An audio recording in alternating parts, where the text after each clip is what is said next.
અમને કેવા સપના આવે કે છોકરી શાંત હોય, ભણેલી હોય, અમે બંને એકબીજાને આમ સાચવી લઈએ, પરિવાર સચવાઈ જાય અને શાંતિથી જીવન પૂરું થાય. આટલું પ્રેક્ટિકલ વિચારીએ ને તોય ભગવાન સાંભળતો નથી. એટલે શું કહેવા માંગો તમે? હા, મેં કોઈ કકરાટ કર્યો? સાંભળ તો ખરી. અમે જે નાના હતા ને તો એવું માનતા હતા કે દેડકાન પથ્થર મારો ને તો પછી બૈરી મૂંગી મળે. એટલે બધા બહુ ગભરાતા હતા કે ભાઈ દેડકાન પથ્થર નહીં મારવાનો, બૈરી મૂંગી મળે. અત્યારે અફસોસ થાય છે કે એક જ પથ્થર મારી દીધો હોત તો ચાલત યાર. એમ ને, બસ તો હવે જો નહીં બોલું. સાચે ખા મારા સમ, ખા મારા સમ. જાઓ ને હવે સોંગ વગાડ. દીદી તેરા તેવર દીવાના, ગરમ ચા લાઈ છું, તમે પીવાના? બેવે મોંમાં ચોકઠું માથે ડાઈ છે. હા, મોંમાં ચોકઠું માથે ડાઈ છે, હવે તું મગજ પર આવી છે. યાર તમે લોકો સરખું પ્રેમ વાળું બોલતા શીખો. લોકો પ્રેમમાં નસ કાપે છે, તમે તો નખ ના બોલ્યું. તારી વાત એકદમ સાચી છે. આ છે જ કંજૂસ. હા તે મેં ગમે તે, પણ તારા પપ્પા જેટલો કંજૂસ નહીં મેં. તારા બાપાની તો નસકોરી ફૂટી ગયેલી તો કાચની શીશીમાં લોહી જમા કરતા હતા. મેં કહ્યું આ હું કરો છો લા? તો કે આપણું જ છે ને, આપણે ફરી ચડાવી દઈશું. કોઈ દિવસ મારા પપ્પા આવું ના. તમારો અવાજ તો પેલા ફાટેલા બંબુ જેવો જ. યુનિક અવાજ છે, યુનિક. હોશિયારી, ઓડકાર ફસાઈ ગયો એવો. એ જે હોય પણ છે ને, તમે છે ને આ થોડું પેટ ઉતારો યાર. બહુ વધી ગયું છે. કાપ્યા વગર તરબૂચ ગળી ગયા હોય એવું. આ 23મી ફેસબુકની ઓફિસમાં તમને બધા જોશે ને સવારે મુંબઈમાં, બાપરે કેવા લાગશો. ઉતારું છું લી આવે. પણ ક્યાં એટલું બધું પેટ છે કાકી? છેલા છે. આ ગઈકાલે અનુભવ થયો. બાઇક લઈને પેટ્રોલ પંપ ગયો, મારું પેટ એટલું બધું બહાર આવી ગયેલું ને ટાંકી પર. તે પેલો એવું બોલો કે કઈ ટાંકીમાં નાખું. પછી મેં આમ અંદર આમ ઊંડો શ્વાસ લીધો, પેટ અંદર ગયું ત્યારે બાઇકની ટાંકીનું ઢાંકણું દેખાયું. હારું આ પેટ કેમનું ઉતરે યાર?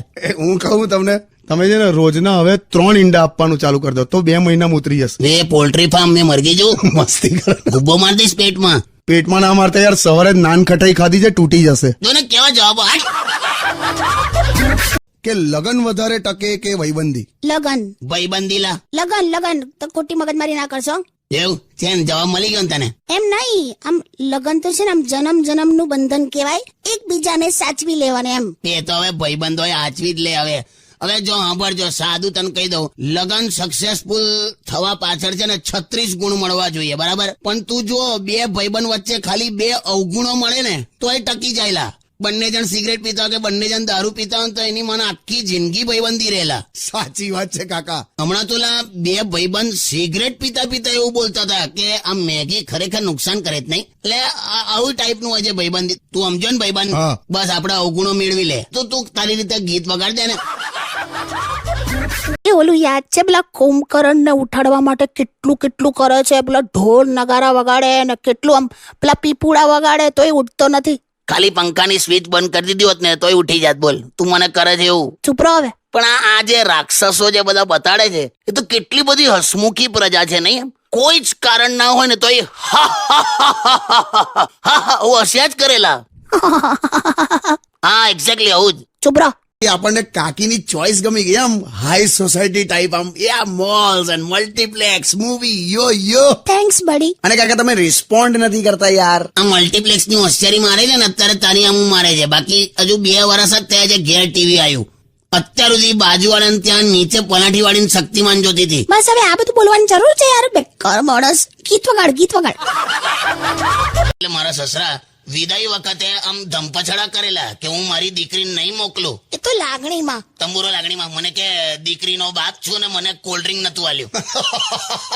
કોલ્ડ ડ્રિંક માટે આખી દીકરી નહીં આપવાની, એવું કોચરો. તમે અત્યારે પપ્પા માટે જે બોલો છો ને, પણ એક જમાનામાં પપ્પાનો 50,000 પગાર હતો. એનો 50,000 લી. મારો વરઘોડો ગેટ પર આવ્યો હતો ને ત્યારે વરઘોડામાં ડાન્સ કરીને પૈસા લૂંટતા હતા બાપો.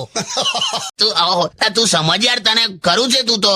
એટલે હું હવારે ડોલ લઈને કોઈ દિવસ નથી ભાગતો, તો કાજોલ લઈને ભાગવાનો છું. હા બસ કઈ નહીં. હવે આ તો બસ પેલું વેલેન્ટાઇન વીક ચાલતું હતું ને એટલે હું થોડુંક મનમાં રહે. હવે નથી, પણ મારો જન્મ વેલેન્ટાઇન માટે થયો જ નથી. મારો તો જન્મ ખાલી પેલું જનગણના માટે જ થયો છે બસ. સારું મૂકો. ના પણ હા, પણ મને એક વસ્તુ ગમ્યું શું? કે આ ઉંમરે પણ તને મારા પર આ બાબતે ડાઉટ થયો. ક્યાં વાત છે? એટલે મને અંદરથી અત્યારે એકદમ યંગ ફીલ થાય છે કે આ બધું મેં કરી શકું છું એમ. હે ને? બહુ શેરી ના મારો ને. વેલેન્ટાઇન ના બદલે વેલન ટાઈમ થઈ જશે. હું વેલણ ટાઈમ એમ? વેલણ જો મારવાની ધમકી આલે વેલણ થી. કાકી તો કાકી જ છે. બસ મૂકો. ચાલો હવે હું આવું છું, ત્યાં સ્ટુડિયો પર જ આવું છું. હા આય મેલ દીધો ને. સાથે બેઠા છે. એ સાંભળો ને પેલું આપણું જૂનું કેલેન્ડર ક્યાં છે? જૂનું કેલેન્ડર તો જૂનું થઈ ગયું એટલે કાઢી નાખ્યું. અરે નહોતું કાઢવાનું યાર, મેં બધા હિસાબ લખેલા એના ઉપર, ચા, પેપર, ખાંડ ને દૂધનું હિસાબ ને બધું. તો કેલેન્ડર પર કોણ લખેલી હવે? અરે યાર, તો હવે હિસાબનું શું કરશું? જે થશે તે હવે જે હોય આપી દેવાનો.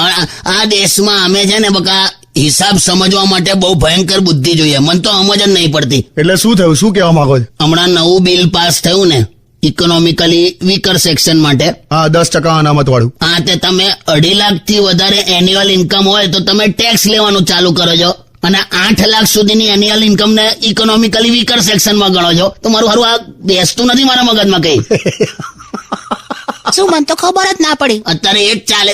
તું હમણાં મને ખ્યાલ આવે એટલે તને સમજાવવું પડે. પણ કાકા, એ તો બધે એવું જ છે. એકચ્યુઅલી જોવા જઈએ તો 30 રૂપિયાનું પેટ્રોલ ને 36 નો ટેક્સ થાય છે. બોલો, એ તો આ તો 150 નો લેંગો લીધો ને 1100 નું નાડું લીધું એવું થયું ને. એટલે શું વાતો કરો છો, મને કઈ ખબર જ નહીં. મેં આ જોયું છે. જ્યારે પણ અંતાક્ષરી રમવા બેઠા હોય ને તો સૌથી ભયંકર અવાજ જેનો હોય ને કર્કશ, એને બધા ગીતો આવડતા હોય, એ પણ આખા. શું યાર, તમે તો કોઈ દિવસ અમારી સાથે અંતાક્ષરી રમતા નથી. તમે તો એકલા એકલા ગીતો સાંભળ્યા કરો છો. એમાંય તને તો વાંધો હોય છે. જૂના ગીતો સાંભળું તો કે ઓહો, કે કોની યાદમાં તમે અત્યારે આવા ગીતો સાંભળો છો, અને નવા ગીતો સાંભળું તો કે ઓહો, કે બહુ જુવાની ફૂટી છે. કે મજા આવે છે મને આવું બધું તમને કહેવામાં. મને નહીં આવતી પણ હું તો ખરેખર સારું કહું છું કાકા. જો, વંદે માતરમ. એ હલો ભાઈ, હા, સરસ અવાજ છે હા બકા તારો. Thank you. તારો આટલો સરસ અવાજ છે તો તું કુલ્ફી વેચતો હોય તો? એટલે અવાજ જેનો સારો હોય એને કુલ્ફી વેચવાની? દાદા એક વાત છે. વેચ જાવલા યાર, તમે stay tune with radio city 91.1. સોસાયટીના છોકરાઓ 4-4:30 રમવા નીકળે ને, હા, ત્યાં શું કરે, ઘડિયાળ પેલા છોકરાઓના હાથમાં બાંધી દે અને બહાર નીકળી જાય. છોકરાઓના. હા બોલ, હવે છોકરું તો દોડા દોડ કરીને કલાકમાં 30,000 સ્ટેપ દોડી કાઢે. સાચી વાત છે. અને મને એમ થાય કે ક્યાં વાત છે, આટલું બધું આ ચાલે છે. કાકી, તો તમે કઈ જતા રહેતા હતા? કશે નહીં હવે. હસીસ ના, આ શું કરે ખબર છે? છોકરાના હાથમાં બેલ્ટ પહેરાઈ, એ પાછી એની બેનપણી હાથે એક્ટિવા પર બેન પાણીપુરી ખાવા જાય. બોલ. અરે તો એમાં છે ને શું થયું તું? હસીસ, પેલા તો હસવાનું બંધ કર. ઓકે, જો એમાં મને એકચ્યુઅલી ડોક્ટરે એવું કીધેલું કે મને છે ને ડિહાઇડ્રેશનનો પ્રોબ્લેમ છે, એટલે મારે પાણી વધારે પીવાનું એમ. તે પાણીપુરીનું પાણી કીધેલું? અરે કઈ નહીં, હવે જવા દો. સિરિયસ જ નથી ને? પણ જો સાંભળો, હવે છે ને આપણે જે પેલું સિંગનું તેલ ખાઈએ છે ને, સિંગ તેલ, એ હવે મેં બંધ જ કરી નાખ્યું છે. હવે મેં પેલું મંગાવ્યું છે આપણે પરસોનું તેલ. પરસોનું તેલ ને? હવે હું ચાલી. કઈ જાય તું? મારે તો શોપિંગ કરવાનું છે. લે, એટલે મારે નહીં, હવે મારે મારી ફ્રેન્ડ માટે શોપિંગ કરવાનું છે. એની સાથે હું જઉં છું. પુષ્પા ખરી ને, હા, એના માટે છે ને ગ્રીન કલરની લિપસ્ટિક લાવવાની છે. કઈ કલર કયો કીધો? ગ્રીન. લીલો? યસ. ગ્રીન કલરની લિપસ્ટિક તો કે મેં કોઈ દિવસ નહીં જોયું. સાચું કહી દઉં તને. અરે એમાં પ્રોબ્લેમ શું છે કે પુષ્પાનો જે હસબન્ડ છે ને, હા, એ આમ છે ને થોડુંક આમ એ રીતનો રહે છે. પુષ્પા માટે આમ એટ્રેક્ટિવ નથી થતો. લા, પણ તે લીલી લિપસ્ટિક થી એટ્રેક્ટ થઈ જશે ગ્રીન કલરની? અરે થશે જ ને, કેમ કે છે ને પુષ્પાનો હસબન્ડ છે ને એ રેલવેમાં ગાર્ડની નોકરી કરે છે, તે એટલે ગ્રીન કલર માટે બહુ એટ્રેક્ટ થઈ જાય. My God. કાકા, આવું છે આ. તું જા લી જા.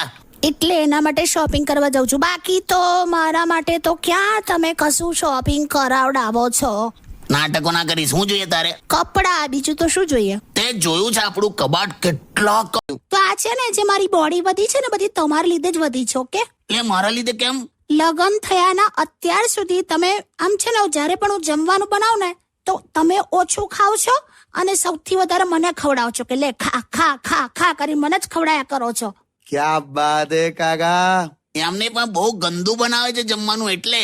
હાય હા, અચ્છા, એટલે તમે આજે મને ખવડાય કરો છો એ હું ખરાબ બનાવું છું એટલે ખવડાવો છો? તો તને શું લાગ્યું? મને આમ કે બધું આટલો બધો પ્રેમ છે મારા માટે. હોતું હશે. છે ને, બહુ ખરાબ માણસ છે. કાકી, તમે સરસ જ લાગો છો, મસ્ત જ લાગો છો, તમે ઓલવેઝ બ્યુટીફુલ લાગો છો. તમે છે ને થોડુંક આમ એ કરો, તમે એક્સરસાઇઝ કરો બસ ખાલી.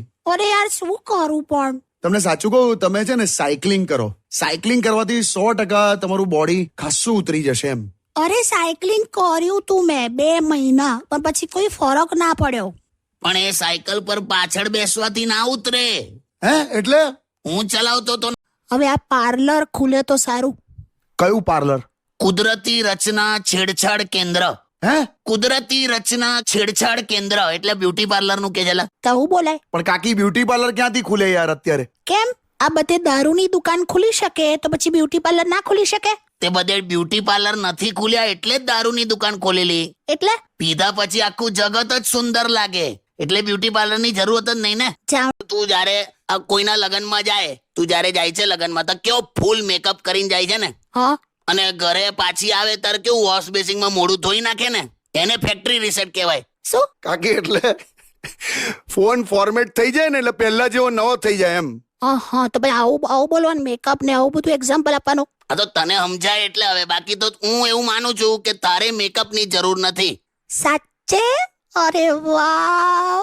તને પ્લાસ્ટિક સર્જરી ની જરૂર છે એમ. હટ. હટ.